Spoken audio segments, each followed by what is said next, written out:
What if I told you that some of the most valuable skills you will ever develop as a therapist in private practice have nothing to do with treatment methods or clinical insights? Whether you like it or not, learning how to market your services might just make or break your career, particularly as a solopreneur in private practice. So, today on Love, Happiness, and Success for Therapists, we are tackling this uncomfortable truth that honestly can be keeping thousands of therapists, just like you and me, trapped in financial struggle, professional dissatisfaction. And my guest today is Candice Thompson. She's a licensed marriage and family therapist, and she is a therapist to follow and listen to.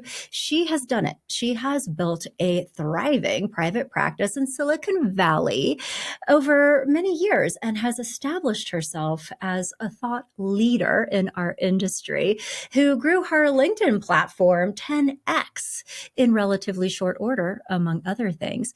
And she has devoted time and energy into learning the art and science of marketing while maintaining her clinical integrity. And so today she's talking with us. She'll be revealing to you why the marketing advice most therapists receive, honestly, is fundamentally broken. Some of the mindset shifts therapists need to make that change everything, and even some counterintuitive ideas that can make a huge difference in your career.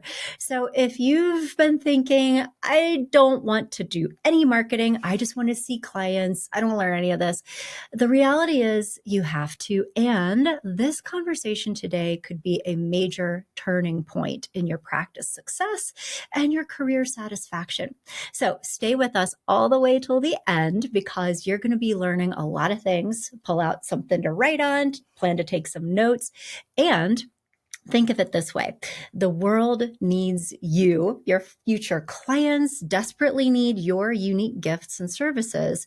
And learning how to help them find you is going to make all the difference, not just in your life, but in theirs. So, Candice, thank you for coming here today to share your expertise.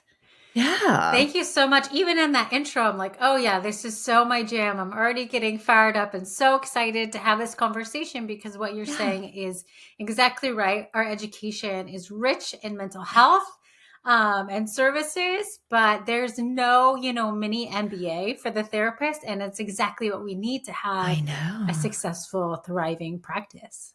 Totally. And we have to be talking about this, because I think, one of the things that happens is that therapists, they're doing agency work or different environments, and that can be a slog. Like, that is hard in different ways. But then there's this idea, right? This mirage, like private practice. Yes. And everybody's like, oh yeah, I want to do that.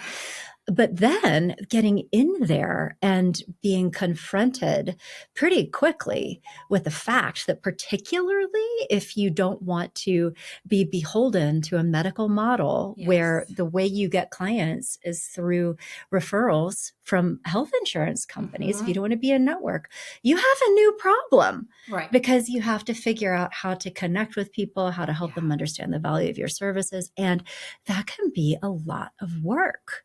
So this is a very important conversation, because a lot of clinicians, in my experience, try that, are like, this is too hard. Yes. And they give up.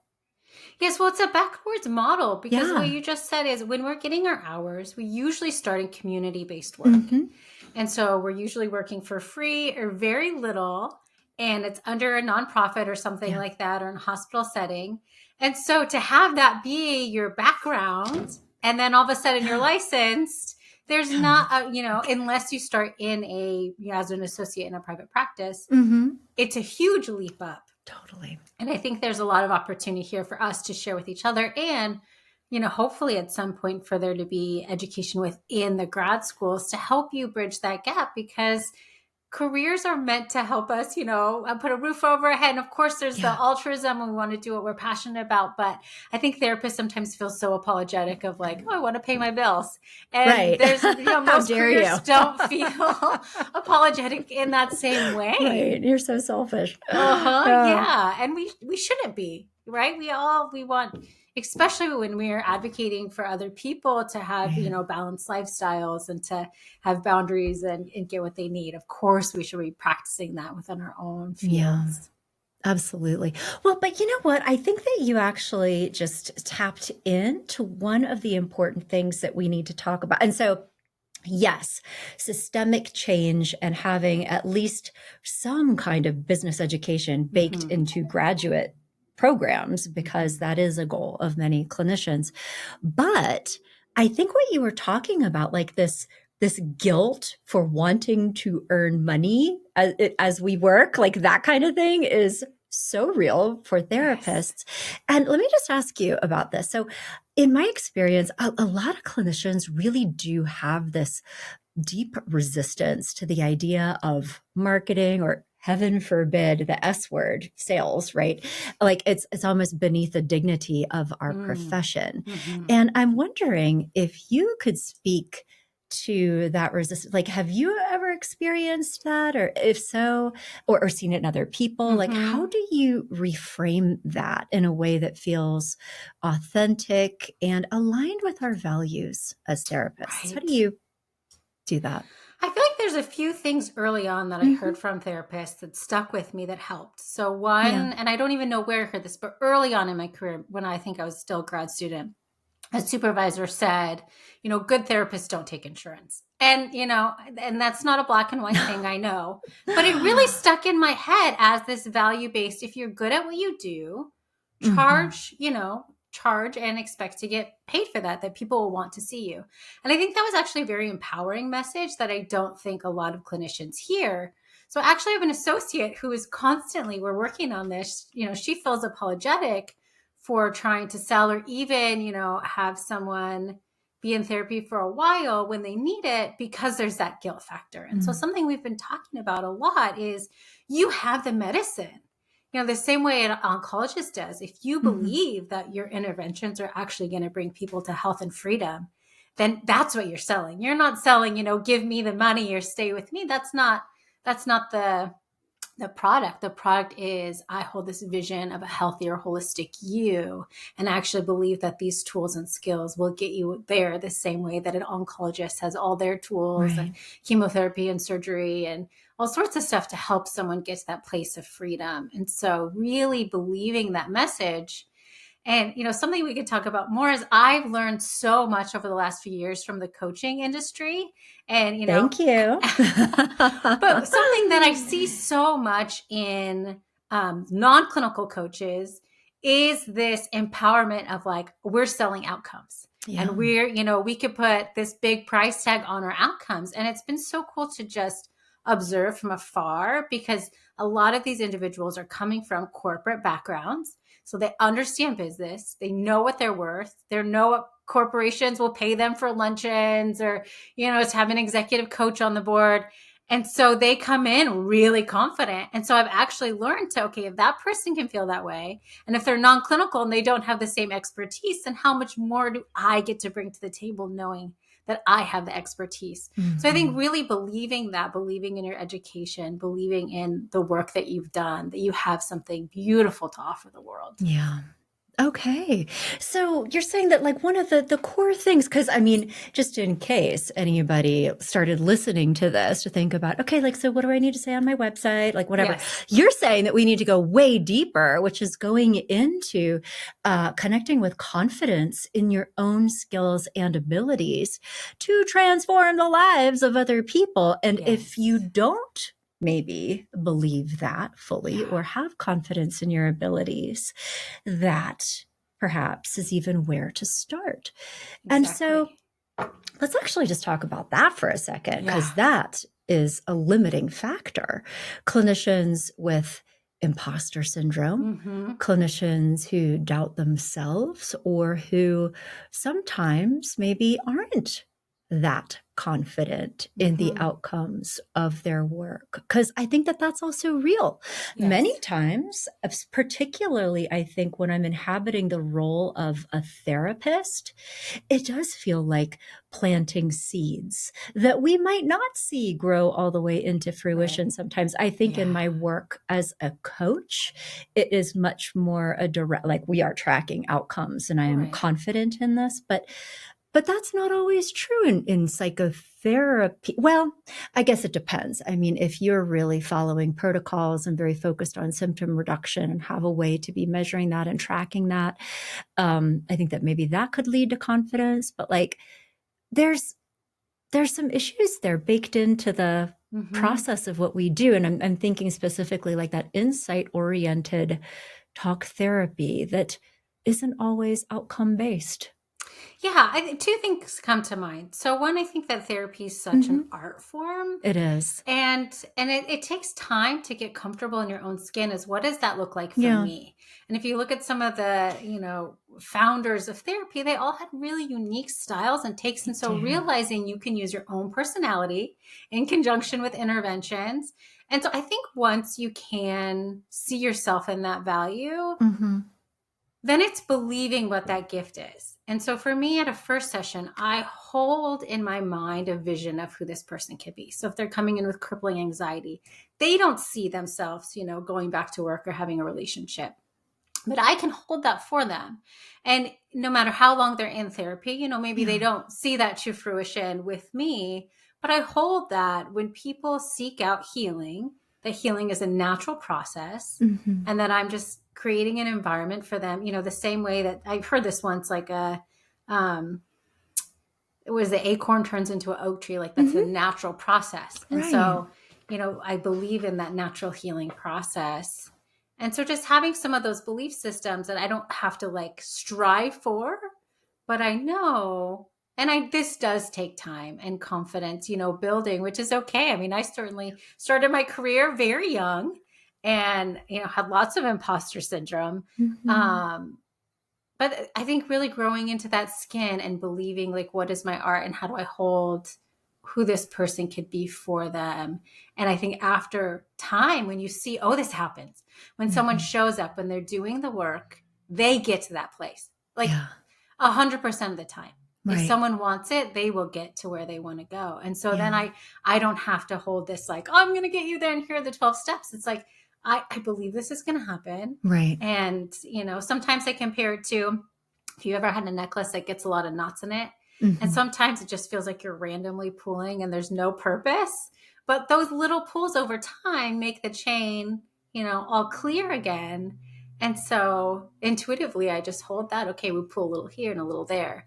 But again, that's just my own experience. And so for newer therapists or those that are feeling, uncomfortable about their work, is just like leaning into what feels right to you. And if it's ethical, don't do what's right. That it goes outside of the box. But of course, I think that develops over time. That is also a fantastic point.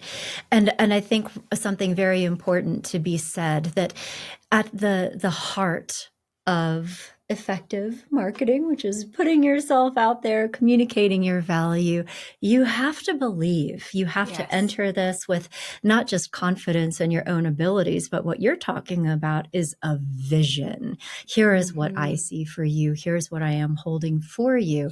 And that is earned through experience, and that you have to have those experiences in some ways in order to really not just, intellectually believe it, but know it. Right. And that takes time to develop. I'm actually reading a really interesting book right now that this is making me think of.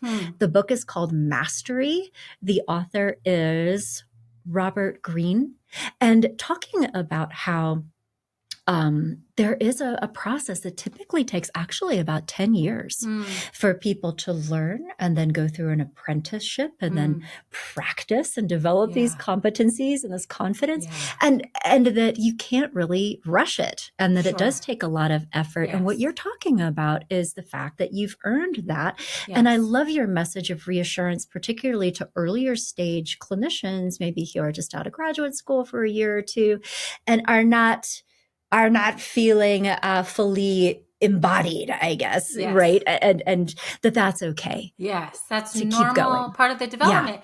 And I think what's so interesting about that, I've been in this field now like 15 years, give or take. Yeah. And so I do feel like, okay, I've earned some of that. But what kind of maddens me right now is when I do see the like TikTok therapist or the person who's like fresh off onto the field, who has a huge following, who I feel like actually in every industry, we need to earn not just our place, but like there are things that we don't know that we don't know. Right. And so having that humble posture of where am I at in my career trajectory, and knowing that it's a developmental process like everything else, right? If you're learning to ride a bike, you don't expect to do like the Tour de France, right? And so you allow yourself to have those, elementary stages and build up versus coming out as an expert too early, which could actually hurt your credibility. Your credibility, potentially your clients. You and I are so aligned on this. It makes me crazy when I see clinicians practicing outside their scope of competence and not. So, I mean, as LMFTs, you also probably have feelings about people who are doing couples counseling without having had the benefit of specialized training, experience, supervision in couples and family therapy, because it's such a different thing.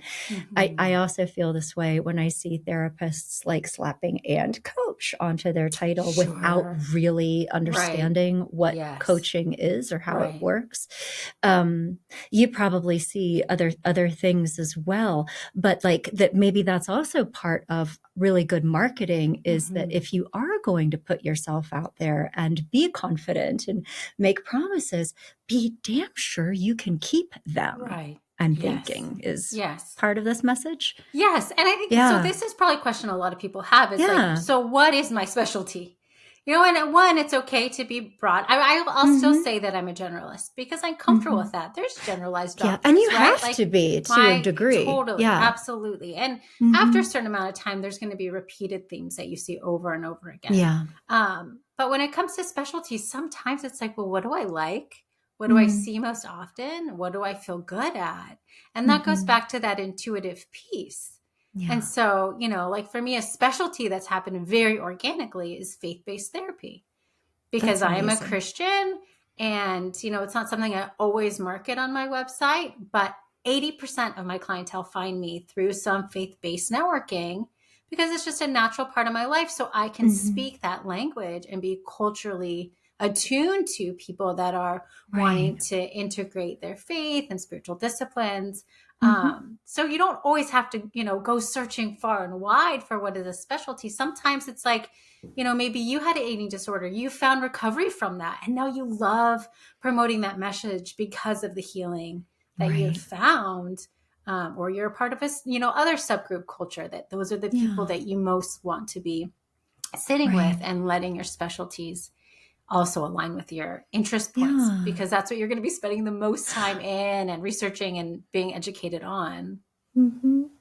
Yeah, and that part of, going again into, marketing is also attached to this finding your passion, finding something that you feel personally connected to, that comes from your own life, and that is how we find our calling, our niche, the way that you did with faith-based counseling, and that there has to be part of yourself that's going into that. Yeah, absolutely. Yeah.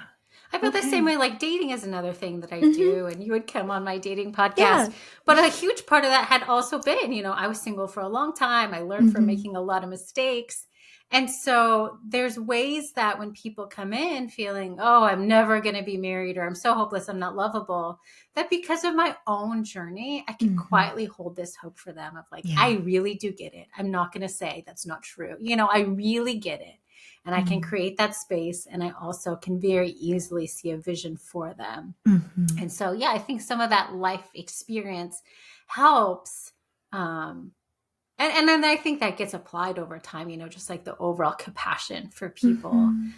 But yes. And so then that ties so well into marketing, because what you like to do, right? So dating is one of those things I like to do. So then I'll go and speak at different, young adult groups on dating concepts. And I had a podcast for a long time that I still record here and there. And so then people find me through that way. So, there's all these different paths to take when it comes to putting yourself out there. Right. Okay. So it begins with who you are, Yes. your niche, your vision, your message, your ability Yes. to communicate. Yes. And that needs to come from a deep place in Yes. order for it to be effective. I love this. The cool thing is that's your branding. So that's what branding is, right? Who am I authentically, and how do I want the world to experience me? Wonderful. And that's branding. And so I think, we hear these words and they feel so foreign to us as therapists, but I think with just a little marketing lingo, it's easy to say, oh, that's my authenticity. Exactly. That's what I put on my website. That's how I engage on a consultation call. I just tell people about myself. Right. And that's how, that's my brand.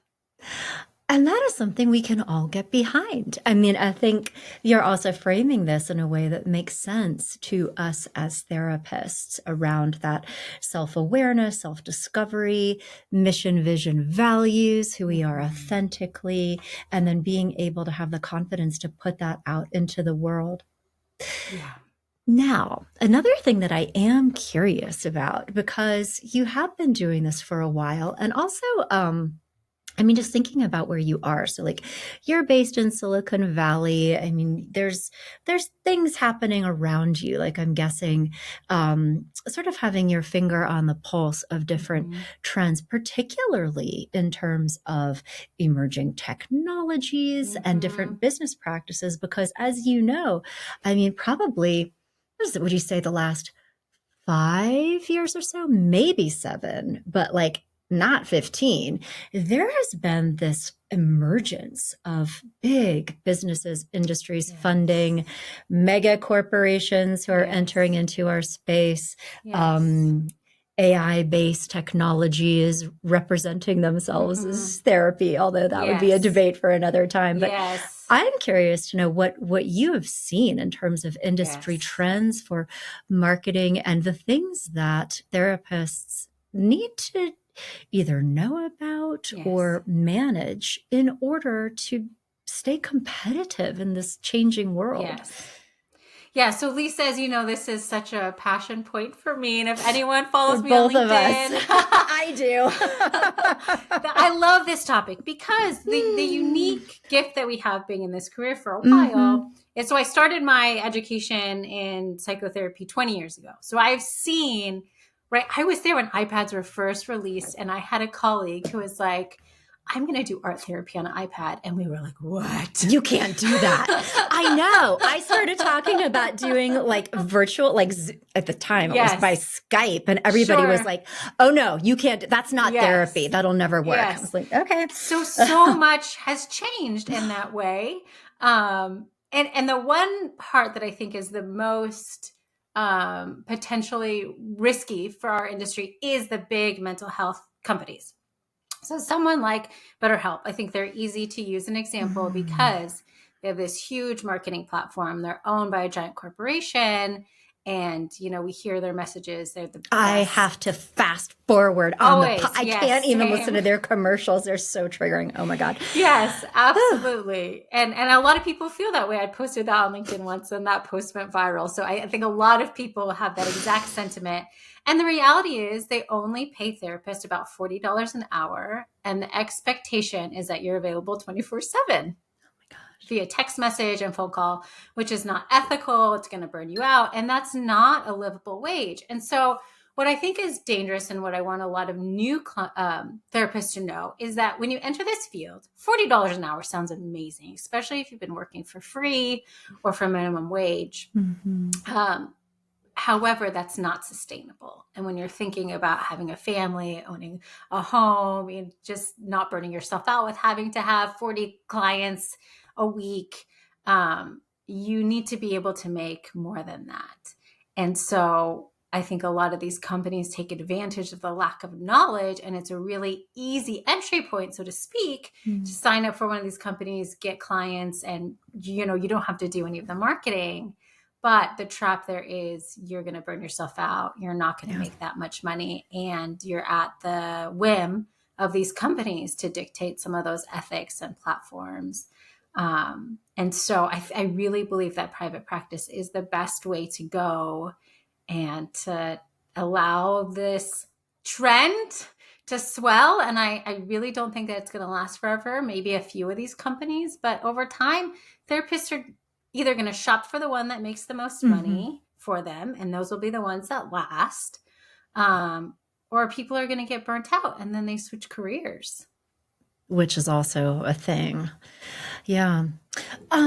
But then when it comes to marketing practices in response to that, I mean, I guess I'm curious to know what things you have either modified or noticed, maybe even things that you did 10 years ago that worked well, that have been eclipsed by the billion-dollar marketing budget of some of these companies, and that maybe you've had to pivot or find other ways of connecting with people that have been more effective in the rise of the a much more competitive landscape, I think is the way to say it. I think at the end of the day, someone wants a referral to a person, not a company. Yeah. And so that's an advantage that we have and so I don't actually haven't experienced as much of the backlash from this, because by the time these companies, I think in the last, since COVID, 3 years, 3 to 5 years, they've become more prominent. But because I'm known in this area, then people refer to me specifically. So you making a name for yourself, and it's not actually that challenging. A lot of it is relationship building, and not so much with therapists, because therapists, know a lot of therapists, and they are, taking their own clients, but with healthcare practitioners, with doulas, with, whatever your specialty is, find that space. So I do a lot of faith-based stuff. A lot of churches and pastors know who I am. I do a lot of speaking at churches because of that. And so you find your area of interest and you build relationships with paraprofessionals there. I think you're much more likely to get referrals straight from the source, rather than someone on Google saying, I'll find someone through Alma or whatever. Right. Well, Candice, what a powerful and also, I think, comforting message to clinicians listening to this. I'm so glad you just said that, because I think the anxiety can be to observe what's happening in the world with very well developed like social media and email marketing and like all the things and placement on podcasts. And for somebody to think, how can I possibly compete with that? Right. But what you're saying is do what you know how to do, which is get out there and meet people and build authentic relationships built on common meaning, common values, common purpose, and you'll have everything that you need to be successful. That's right. And I think someone used the example that maybe BetterHelp will be kind of like the fast food of our industry. And so, some people that works for them and that's what they need. But that doesn't mean that other wonderful restaurants don't exist. And so, being able to say that's okay. There's a market for some individuals will go down that path. They'll get what they need, but that doesn't mean that I can't open up a 4-star restaurant and feel confident that it'll be crowded and that I'll get my needs met too. Yeah. Okay. Excellent advice. Okay, so let me ask you about something else. So you shared a little anecdote at the start of our conversation. You had, I think, a clinical supervisor or a mentor that was very encouraging around empowering you to earn what you're worth. And I know that you are very passionate about helping therapists advocate for their market rate value. So I'm curious to know, especially since you're connected to so many people, what are some of the common mistakes you see therapists making when it comes to pricing their services, especially in competitive markets? Yeah, that's a good question. It's wise to first do your research by just asking other therapists what they charge and when they charged it.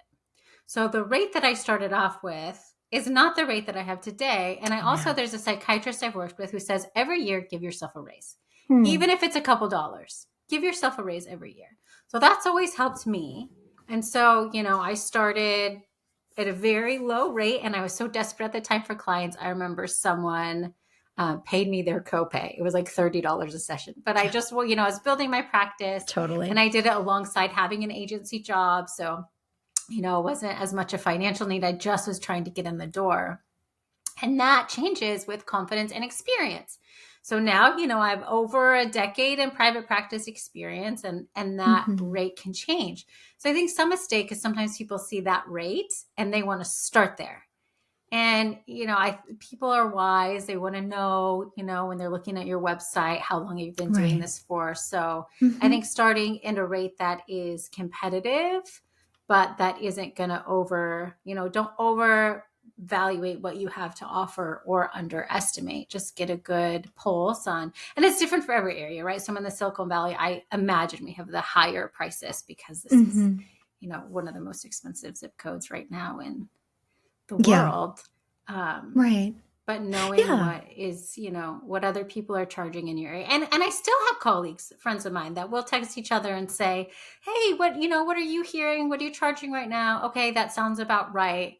And so you feel like, okay, I'm on track with other therapists that are in the same amount of experience and demographic as I am. Yeah, that makes a lot of sense. And position yourself-ish somewhere in the middle. And also, though, be thinking about where you are in your career in terms of where other people are, and just have that healthy humility as you're just starting out. We need to just be aware of that. But then as you grow, feel confident enough to move up on that ladder, so to speak. And I usually increase my prices when I'm at max. So that's always comfortable for me, is like, right now, not right now, but this is just an example. I will, I'll say right now I've got, a full caseload or only one opening. This would be a good time because I don't need the next client, right?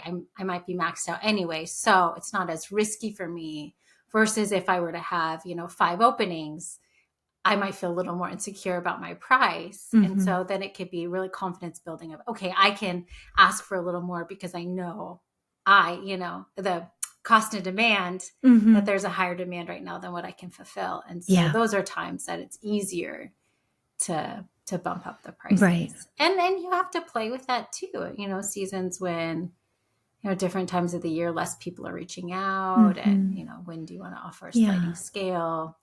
Yeah, but also great advice, though, to not be rigid, to be flexible, be responsive to what's happening in the world and your practice. And to make that work. Yes. Yeah. Okay. So I know that we don't have a ton of time, and can we also just check in about your poor voice? You shared it when we first started talking that you've been recovering from it, and I want to make sure we're not. I'm doing great. I've got my tea. Yeah, cough drop. Okay, I have my tea. We'll have tea. Okay, so practical question for you. So I am sure, Candice, that one of our colleagues is listening to this right now, and they're having a very common experience, which is that they finally liberated themselves from their agency job that was absolutely burning them out and completely unrealistic in terms of their capacity and very high need clients. And now finally they've broken free. They're in private practice. They have a little website. They post things on LinkedIn every once in a while. They have a Psychology Today profile, and they're finally, I'm doing it. And it's crickets chirping. Right. They want to see 20 clients a week. Right now they have 4 clients a week, and they're like sweating it, like, woo, getting hot in here. So this is one of our colleagues who needs help.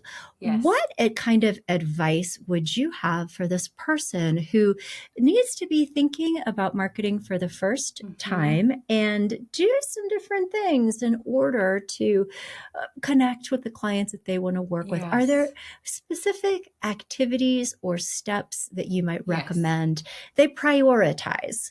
Because it can all be a lot of work, right? A lot of time, but the things that you would think might have the most impact in the shortest amount of time. Yeah. So that experience is normal. First off, you're going to feel panicked, but use that I say at the beginning, one thing that and I just went through this with an associate, is like, do the cold emails. Reach out to those spaces that you want to work with. Think about, what is that for you, teens or children, postpartum, and then reach out to those professionals and offer, a professional meet and greet or tour of the facility. Those are great ways to get your face and name out there. So you're saying like a doula, if you're interested in perinatal issues, a primary care provider who sees a lot of kids in their practice, if you want to do play therapy, that type of thing. Like where are my people and who are they interacting with? And that's going to take time, right? Those are planting seeds, but over a long course of time, those are going to be really important relationships because you're just trying to get off the ground. The other thing is offering like free educational, talks, like schools love that kind of stuff. Again, whatever those areas are, if it's, let's go with that prenatal example, then you could say, hi, I would love to come and talk about postpartum depression to your midwives. Yeah. And again, so that's another way to put your face out there, get some exposure. There's nothing wrong with starting with some ads, like Google ads, paying for your name to get bumped up for a little while. But you just do all of that and it will come. It does take time. So when I started my practice, I say I'm a low risk business person. So I like to take risks that don't put me in financial, dire. So I loved the model of keeping my agency job first when I started my private practice. And I had a good position where I was able to kind of ramp that, down. And so at first I saw clients, a Saturday. So then I could build that up. And then I took a little less time in my agency job and did an evening a week. And then, at a certain point, it was 50-50. Then by the time I went out to my full practice, I knew financially I could sustain myself on that income. And so I think that is, it's hard, but I think that is a mistake that sometimes people make is they go all in and they're like, I'm ready for the money. And it takes a good amount of time to develop a reputation, the clientele, to have a full caseload. So you could, keep a side job or, work at a coffee shop, whatever it takes to make sure you have some income so you could pay your bills, because it affects the quality of your therapy. If every person who reaches out to you, you feel like, I need you for money, that taints things. Yeah. And honestly can also create some ethically questionable decision-making in terms of accepting clients that are outside your scope of competence. I mean, like there's all kinds of stuff. Holding on to clients longer than is really clinically appropriate. So thank you. And this is actually another great reframe, Candice, is that in order to be the ethical therapist that you want to be in private practice, it requires you to have a steady stream of clients coming in so that you're not holding on too tightly to any of them, because and it's a sort of invisible dynamic, but I've seen that many times before. And so to reframe like, oh, but sales and marketing, I don't know, like, no, it's part of doing a good job. That's right. Yeah, because it is unconscious. If you are feeling desperate for clients, you might act like be people pleasing or saying stuff you wouldn't usually say, or not risking in that relationship when you should, because you're so afraid they're going to leave. And you might not even be aware that that's what's motivating you. And so it's really important to, figure out other ways that you might have to creatively have income. And I think that's something that's been fun since I've started LinkedIn. Which is only a year and a half ago. Yeah, tell us a little bit about that. Like you own LinkedIn now. It's hilarious. So I started LinkedIn a year and a half ago. And, I have a young child, so I had been kind of off of the entrepreneur mindset for a long time.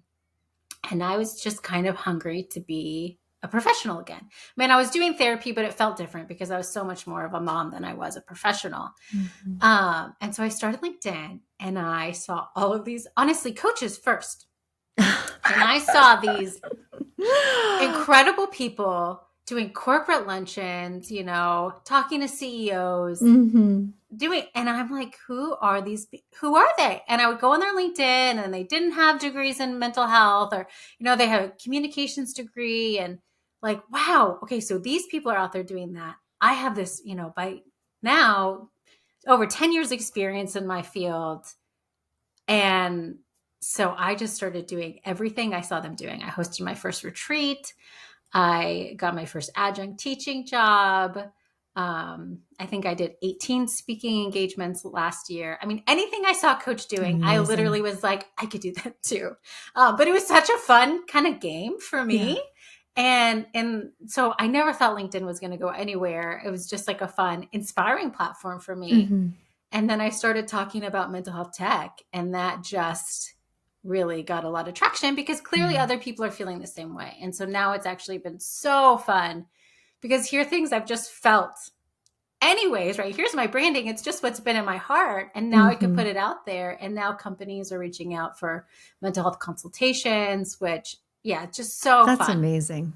Well, and that's really important because, I mean, to pivot too far, but, you know, I think you've actually brought that up on LinkedIn, how concerning it is when some tech companies begin wading into that pool without really having the benefit of like your expertise on how to do this well and ethically so that we're not harming any potentially vulnerable people in the process. So here's a real life story. When I first started LinkedIn, I also had been chatting with another parent at my child's preschool. And I was, you know, what do you do for a living? Oh, they're in healthcare. Oh, interesting. I'm a therapist. What do you do? And this person had just started a mental health, and if you can't see me using air quotes, company. So I'm like, oh, interesting. Tell me more. Turns out this was a non-clinical, fully peer-to-peer based company. No mental health professionals to this day on their team at all. And they sell their product to companies as, and I think they've changed the language since to like mental fitness. But that actually was part of my motivation in getting involved with all this because I'm seeing it firsthand. This person's going to VC meetings, getting funding. They are signed contracts with very big companies. Oh my God. And it's a peer-to-peer based model, and they were pitching it as mental health care. Is that legal? Well, no, I don't think it is. No, it's not legal. Okay. Yeah. And I did have a conversation with him, and, you know, we went to coffee, and I listed that out for him, some of the stuff and this is how I've learned a lot along the way recently has been, you know, let's talk about that. And I did my research, and no, like, you can't practice without a license, and you can't call yourself mental health care if you're not able to provide any mental health care services. So yeah, but that stuff exists right now, and consumers don't always know. And the business professionals who are getting involved, I don't think this guy knew. I think he's a business guy, and mental health's popular right now. So what a great idea. Right. There's not bad intentions. It feels like, yeah, we're helping people, but it's pragmatic, it's opportunistic, and like, let's make some hay kind of mentality without really understanding. Okay. So then before I let you go, Candice, I cannot resist. I must ask you this question. So, I guess in light of all of this, I would be so curious to hear your thoughts about what changes you foresee coming down the pipeline in this landscape. Like for me, I imagine that we are just a couple of lawsuits away, hopefully, from having the coaching industry be more tightly regulated. But you're bringing up like that there are some questionable business practices happening. I mean, where do you see this going? Like, 5-year trajectory. Do you have thoughts? I do have thoughts. I think that there will be a few successful businesses that stay, who do a good job. And there are some out there. I'm actually in the process of partnering with one company that I will be promoting, which is exciting because they are clinically founded. Would you like to promote them here? I'm curious. Not yet. My contract has not been signed yet, but it is a very exciting part of the LinkedIn because I actually believe in this company. But they also get a lot of different sources of income. Right. So they're able to pay therapists more because it's not just a middleman between insurance companies. They actually, pay the clients pay and the companies pay and insurance pays. So they have a good pot. That's great. So I think that companies like that who learn how to not just poach from therapists, but actually learn how to make this work for therapists and get therapists more money, not less, those companies will stand. I think you're right that a lot of lawsuits will come. I think that the coaching industry will get regulated in the next 5 to 10 years. And so there will be a licensing process for that and ethics, which will be, absolutely fantastic. So I think if you're a therapist, hang tight, do what you've been doing. I think a lot of this is a bit of noise, and these companies cannot stand without us because guess what? We are the product. We're what they're selling. So if we don't go to BetterHelp or Alma or Headway, then they can't promote their work and they're going to crash. And I do think you're already seeing that in BetterHelp, that their, revenues are going down quite a bit. Absolutely. So need to unionize. But I do think that even these conversations on LinkedIn, it feels like that, right? Just even having other people say like, me too, stay strong. Has been so encouraging because there are moments that I get in my head too. And I'm like, I'm going to lose my job or I'm going to have to, cut my rates in half just to stay afloat. And I think we all have those moments. And so being able to center myself, keep doing what I'm doing. So far, I've been in practice for 15 years and I haven't had to, change my career or, live in a box. So I think you just have to, coach yourself through those moments and know that it's normal and just keep believing what you believe. And I think, it's such a fun process once you realize, oh, I'm an entrepreneur. Right. And that's been such a cool title to even gift myself is like, I've had a business for, 12 years. That's incredible. And so once as a therapist, you realize you're not just a healthcare provider, but you, if you go this route, you're a solopreneur is the hip term. And so really leaning into that and learning some of the skills along the way. Amazing. So good. I love it. And to be creating a different professional identity, to be staying true to your values and core beliefs, to have clarity around, I am not participating in that, but to use, your life and career as an example, to be looking around in a pragmatic way.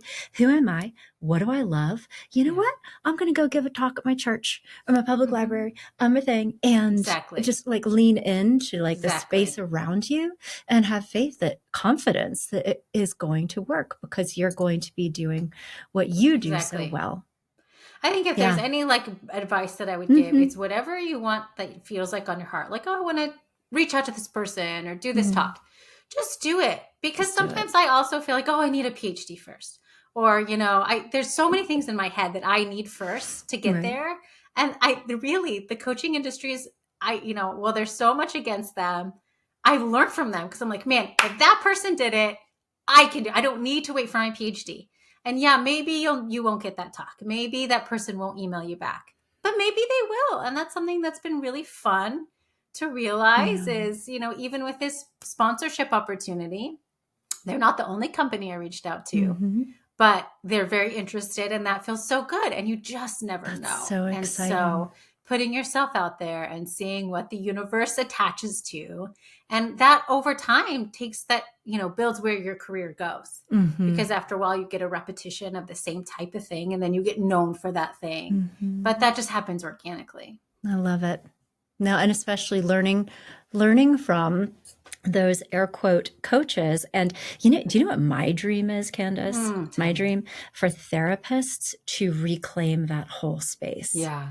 For therapists to become certified and educated and do coaching in an actual evidence-based, organized way where there's research and methodology behind it.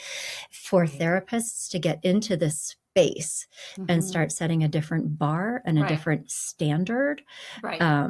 I think to create that differentiation between how therapists do it and how, people with a background in HR show up and start, making claims. Well, because non-clinical coaches can't go into the past. And to me, I don't know how you go forward without going back, right? You have to figure out what the problems were to even change your mindset. And so, yes, I completely agree. You need that clinical background. Definitely. Oh, so many cool opportunities. Well, thank you so much for this time today, Candice, and especially on a day when I know you aren't feeling 100%, but like, I just love the ideas that you shared and your inspiring message. But I think most of all, very practical, actionable strategies that I sincerely hope some of our friends listening today have this thought of, oh, I can do that. I can do that. Yes, you can do it. Yeah, absolutely. Well, thank you so much. This is such a pleasure. And so if people wanted to connect with you, learn more about your practice, invite you to come speak at their church, or even just like keep track of what you're doing on LinkedIn, which is so much fun, by the way. Tell us where people can find you. Yes, LinkedIn is my, probably where I engage the most. So that would be the place to find me. And just, looking up Candice Thompson. I'm sure the link will be in the show notes. And I also have a website that I will typically put like events that are open to the public on as well. Excellent. CandiceThompson.com. Well, thank you again so much for your time today. And I'm looking forward to keeping in touch with you and, I don't know, staying on top of the exciting things that are coming down the pipeline for you, Candice. Yeah, thank you so much.